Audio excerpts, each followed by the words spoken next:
You are looking at Julian's pronunciation guide, where we look at how to pronounce better some of the most mispronounced words in the world, like this other curious word. But how do you say what you're looking for today?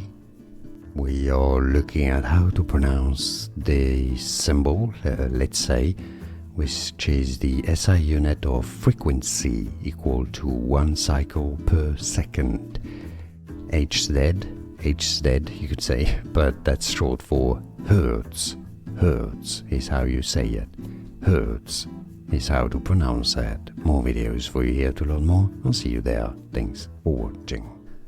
Here are more videos on how to pronounce more confusing words and names too many mispronounced. Like this video if you found it useful. I appreciate your support. I'll see you soon and thanks for watching.